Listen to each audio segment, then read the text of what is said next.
these guys.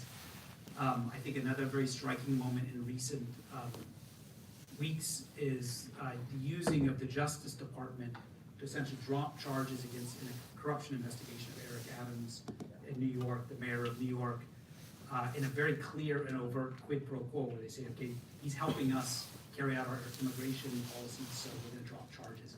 And it was so egregious that all of the prosecutors who were involved with this resigned rather than signing off. So this was an instance not only of capturing the institutions, but using it to try to protect your friends. And so these are the kinds of things that and, you know, and I would say even like the appointment of the FBI director. I mean, there's certainly signs that this is kind of what's happening. So that's the first thing. The second thing I would say is kind of circumventing the traditional constitutional checks and balances, or trying to move outside of the constitutional rules of the game. And I think that, you know, the effort to freeze funding to USAID is something, you know, that is maybe a perfectly legitimate policy goal, but you normally what you would do is you would send out kind of an audit and decide there's something monkey business going on and propose to Congress that they pass a law they reduce, because Congress has the power of the purse. But instead, the executive is acting outside of the constitutional domain, outside of the constitutional process.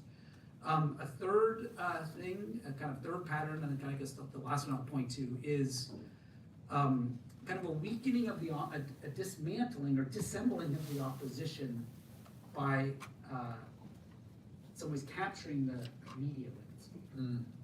And so essentially weakening the opposition's ability to operate well, because by taking control of the media landscape. And this is often done very subtly. I mean, so to give some examples, you know, Erdogan very early on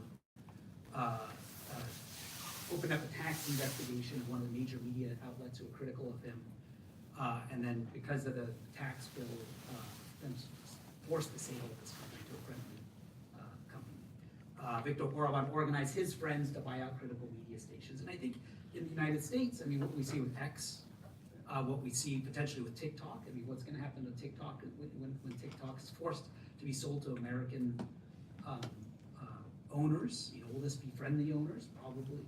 You know, and I just saw this statistic that 4 out of 10 young people get their news from TikTok. So if you combine that with X, I mean, what does this mean for the opposition? What it means is that when a protest happens in Boston Common, it's sort of down on the algorithm, you don't know that it's even happening, so you don't show up. And so it's a kind of subtle way of weakening the opportunities for the opposition to organize by reshaping the media. So that would be the third big thing. That's terrific. And then so that sets up the next question, maybe first Peter and then Freddie. So Daniel laid out these 3 features: capturing the referees, circumventing the ordinary processes like Congress having the power of the purse in the U.S. case, and then things, especially media, but maybe also lots of other things that weaken the opposition's ability to compete in an election. Elections still happen, but playing field gets more and more tilted.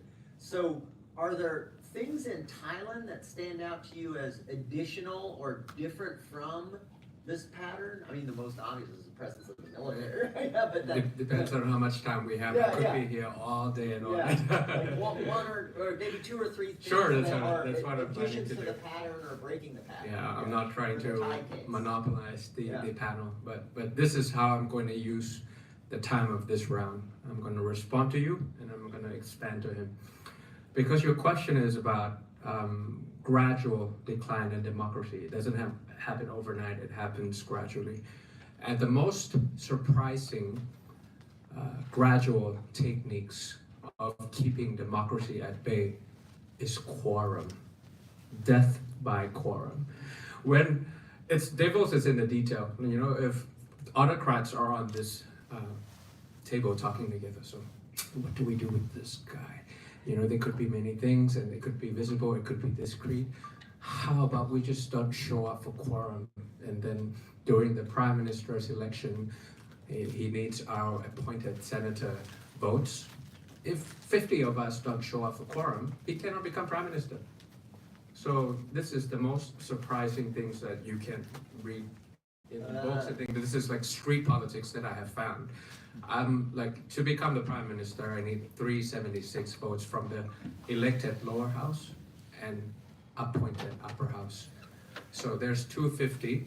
50 of them just didn't show up for quorum. So just because of that, I didn't get